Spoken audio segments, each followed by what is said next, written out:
ये देखते हुए सभी लोग बहुत ही ज्यादा हैरान होते हैं, जहाँ पर लूफी मनीमन कहता है मैं गैस कर सकता हूँ कि बाकी लोग क्या सोच रहे होंगे। हम देखते हैं कि वो भी काफी परेशान नजर आ रहा होता है। वो मनीमन क्या रहा होता है, अब तक सिर्फ introduction how to gain points के बारे में था, जिसे देखते हुए लगता है कि ये पीवीपी को डिस्करेज करता है, जहाँ पर जैसे जैसे हर एक कंट्री का रिप्रेजेंटेटिव अपनी पॉइंट्स को बनाता है वैसे ही उनको मारकर उनका सारा पॉइंट चुरा लेना ये किसी का असली प्लान बन जाएगा। एल्डर हान वहाँ पर कह रहे होते हैं ये तो बहुत ही ज्यादा इंटरेस्टिंग है। तभी हम वहाँ पर एक पर्सन को देखते हैं जिसके गले पर एक सफेद सांप होता है, जहाँ पर वो कहता है हम रूल्स को समझ रहे हैं, लेकिन इस मैप पर जो स्कल का सिंबल है आखिर इसका मतलब क्या है। तो वो पर्सन कह रहा होता है बहुत ही अच्छा, ये जो सिंबल है ये और एक नए रूल को रिप्रेजेंट करता है, दी डार्क टावर। ये सुनते हुए वो पर्सन कहता है क्या डार्क टावर। वो पर्सन कहता है हर एक टेरेन में एक डार्क टावर होगा जो कि रैंडमली मूव करेगा, जहाँ पर हर टावर में हिस्ट्री के एंशिएंट बीस्ट की एक रियल आर्मी मौजूद है, जिन्हें उनके commander the demon of the 9 रियल्म्स के जरिए लीड किया जा रहा है। ये सुनते हुए सभी लोग घबरा जाते हैं। वो लोग कह रहे थे क्या the demon of the 9 realm, वो डीमन जिसने आपके ताइक्वी नेशन को डिस्ट्रॉय कर दिया था, क्या वो भी इस नेशनल ट्रायल में है। तो और एक पर्सन कहता है क्या तुम मजाक कर रहे हो, ऐसा सच नहीं हो सकता। तो और एक पर्सन कहता है ये तो पागलपन है।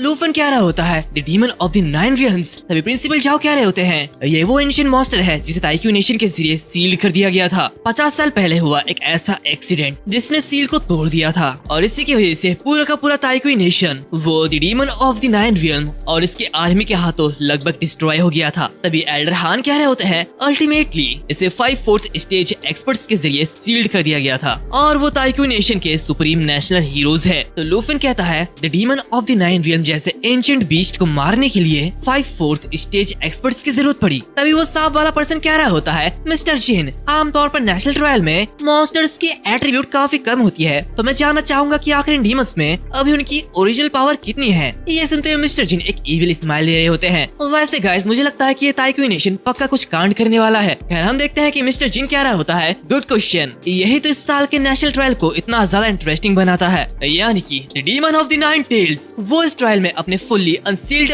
ओरिजिनल फॉर्म में होगा, कम्प्लीटली अनवीकेंड। यहाँ तक कि ये डार्क टावर के जो बीस्ट है ये वैसे ही है जैसे कि वो अपने ओरिजिनल फॉर्म में थे। ये सुनते ही सबकी फट जाती है, सभी लोग काफी ज्यादा कंफ्यूज हो रहे होते हैं आखिर ये क्या हो रहा है, ये तो सरासर गलत है। सबके वहाँ पर पसीने छूट रहे होते हैं। वो लोग कह रहे होते हैं ये तो बहुत ही ज्यादा भयानक है, क्या होगा कि अगर वो लोग उस ट्रायल से बच के भाग निकले और सिटी पर अटैक कर दे। तो और एक बंदा कह रहा होता है ऐसा लगता है कि हमारी फील्डिंग तो शादी से पहले ही सेट है। वहाँ पर सबकी फटी पड़ी हुई होती है। एक पर्सन घबराते हुए कह रहा होता है हमारे लिए लेवल 60 पर इस ट्रायल को करने के लिए कम से कम 10 लोगों की टीम होनी चाहिए, लेकिन यहाँ पर 23 रिप्रेजेंटेटिव है जो कि एक दूसरे के अगेंस्ट हैं, तो इसका मतलब 10 लोगों की टीम बनाना ये तो इम्पॉसिबल है। तभी लूफिन अपना हाथ खड़ा करते हुए कह रहा होता है मिस्टर जिन, क्या मैं कुछ पूछ सकता हूँ, क्या 9 रियल्म के डीमन को हराने से बहुत ही ज्यादा पॉइंट मिलेंगे। ये देखते हुए वही सपेरा कह रहा होता है ड्रैगन नेशन के रिप्रेजेंटेटिव, इस डिजाइन का पर्पस पार्टिसिपेंट पर दबाव डालना है, ये बेहद खतरनाक है, ये कोई कल्टीवेशन के लिए नहीं है। मिस्टर जिन कह रहे होते हैं चाहे तुम सचमुच एक्साइटेड हो या फिर माहौल को ठंडा करना चाहते हो,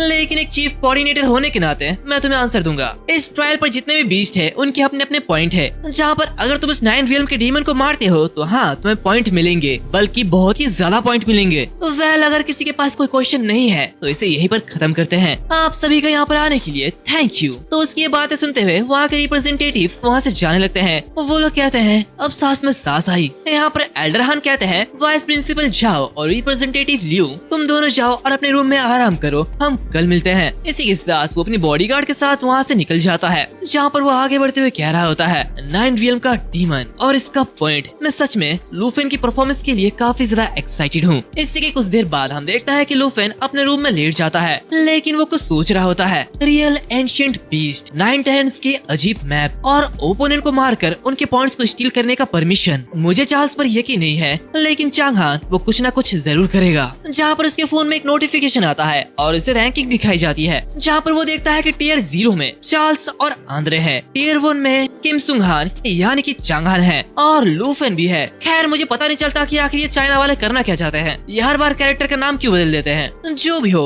लूफिन ये देखते हुए कह रहा होता है कि क्या मैं एक्चुअली टियर 1 में हूँ, लेकिन ये क्या बकवास है, मुझे और चांग हान को एक साथ रखना ये तो कोई बात नहीं बनता, इससे तो मेरी इमेज की बदनामी होगी और ये अपने आप को सबके सामने एक रेपुटेबल मीडिया कहते हैं। लेकिन ये कौन है जो कि मेरे ही नीचे है और ये भी टियर 1 में है, मुझे जरूर इससे सावधान रहना होगा। हम देखते हैं ये साकुरा नेशन की मुसाशी तेन है। इसी के साथ हमें अगले सुबह का सीन दिखाया जाता है जहाँ पर ये नेशनल ट्रायल शुरू होती है, जहाँ पर बताया जाता है इस साल का नेशनल ट्रायल ये ताइकुई नेशन के जरिए होस्ट किया जा रहा है और ये अब शुरू होता है। हम देखते हैं वहाँ पर सारे के सारे रिप्रेजेंटेटिव मौजूद होते हैं। सभी लोग उनके लिए बहुत ही ज्यादा एक्साइटेड होते हैं। सभी को बताया जाता है आखिरकार अब वो पल आ चुका है, सभी आसमान की तरफ देखो, द सीक्रेट रियल्म की पोर्टल ऑफिशियली ओपन हो चुकी है। हम देखते हैं आसमान में एक पोर्टल ओपन होता है जो कि सभी को अपनी ओर खींच लेता है। हम लूफिन को देखते हैं जो कि मनीमन कहता है सब कुछ तैयार हो चुका है, तो प्लीज अगर हो सके तो मुझे स्पायर के पास टेलीपोर्ट करो। तो चलो इसे शुरू करते हैं। ये कहते हुए वो एक इविल स्माइल देता है। इसी के साथ सीन चेंज होता है। हम वाइफूस की टीम को देखते हैं जो कि लूफिन का ही मैच देख रहे होते हैं। यहाँ पर अगर हम आंटी हान को देखें, अरे मैं तो बहक गया। वेल हम देखते हैं लूफिन को जानने वाले जो भी लोग हैं वो सभी नेशनल ट्रायल को टेलीविजन पर देख रहे होते हैं। ऐसा कोई भी नहीं है जो कि ये मैच नहीं देख रहा है। सभी लोग बस ये जानना चाहते हैं कि आखिर इस नेशनल ट्रायल को कौन जीतेगा, आखिर कौन होगा वो नंबर 1 जो कि सबसे ताकतवर होगा, क्या वो लूफिन होगा?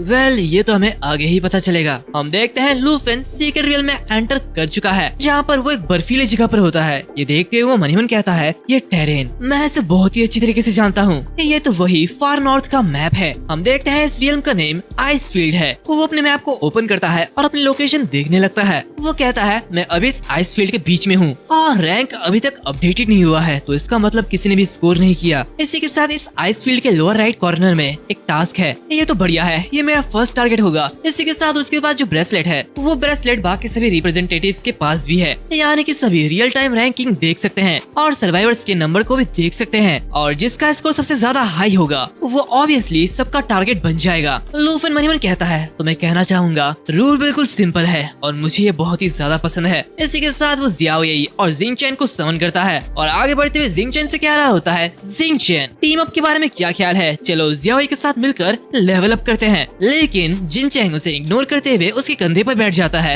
ये देखते हुए लूफिन कहता है अरे ये तो अभी मेरी बात नहीं मान रहा। खैर चलो जियाओ येई हमें आगे निकलना होगा, चलो अब शिकार की तलाश करते हैं। तो उसी तरफ हम एक बड़े से रेगिस्तान में चेंगहान को देखते हैं जो कि अकेले अकेले आगे बढ़ रहा होता है। ये देखते हुए वो कह रहा होता है तो मैं फिर से उसी टेरेन पर वापस आ चुका हूँ जहाँ पर वो अपनी एबिस एंटेंगलर को समन करता है, जहाँ पर वो काफी सारे क्लोन्स बना लेता है और उन्हें देखते हुए कह रहा होता है इन एबिस एंटेंगलर को मिला के मेरे पास 9 रिजरेक्शन के चांसेस है। ये तो बढ़िया है, प्रैक्टिकली कहूँ तो मैं एकदम इमोर्टल हूँ, मुझे कोई नहीं मार सकता। तभी अचानक से एक बंदा आते हुए उसके एंटेंगलर को मार देता है, जहाँ पर वो कह रहा होता है ये तो बहुत ही ज्यादा बुरा हुआ, अब तो तुम्हारे पास 8 चांसेस है। हम देखते हैं ये जो पर्सन है ये वही साकुरा नेशन का मुसाशी तेन है, जो कि देखते हुए चेंगहान कह रहा होता है मुसाशी तेन आखिर तुमने मेरे समन बीस्ट को क्यों मारा, हम एलाइज है ना? तो मुसाशी तेन उससे कह रहा होता है शांत हो जाओ, हम अभी भी एलाइज है। मैं तो बस ये देख रहा था कि अगर मैं तुम्हारे समन किए गए बीस्ट को मारूंगा तो मुझे पॉइंट मिलेंगे या फिर नहीं। तो चेंगहान चिल्लाते हुए कह रहा होता है अगर तुम्हें पॉइंट चाहिए तो जाओ और लूफिन को मारो। हमने पहले इस बारे में बात की थी कि अगर मेरे समन बीस्ट को मारा जाए तो इससे मेरी रिजरेक्शन की चांसेस ये कम हो जाएंगे। तो मुसाशी कह रहा होता है अरे चिल करो यार, तुम्हारे पास अभी भी 8 चांसेस बाकी है, तो इतना फ्रस्ट्रेट क्यों हो रहे हो? खैर चलो ठीक है, मैं तुम्हें कुछ बॉस दे दूंगा, तुम उन्हें मारकर पॉइंट बढ़ा लेना, ओके?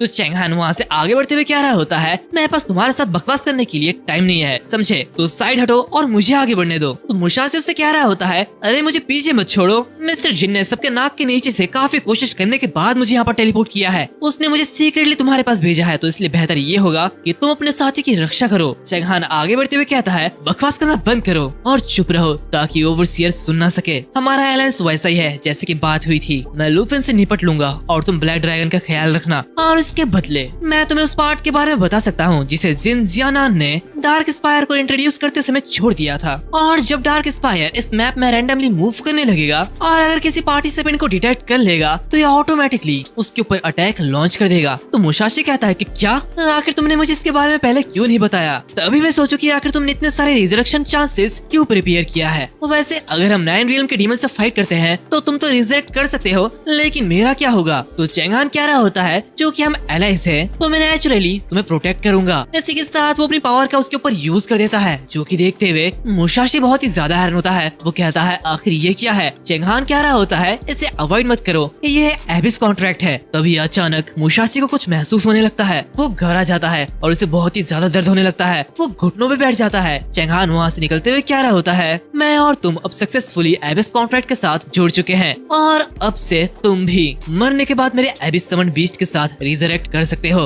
लेकिन ऑफ कोर्स अगर मैं मरूंगा तो तुम भी मारे जाओगे। ये कहते हुए वो बहुत ही इविल स्माइल देता है एंड इसी के साथ ये एपिसोड खत्म होता है। मुझे उम्मीद है कि तुम लोगों को ये एपिसोड बहुत ही अच्छा लगा होगा, तो प्लीज इसे जितना हो सके उतना ज्यादा शेयर करना। मिलता है अगले वीडियो में, तब तक के लिए बाय।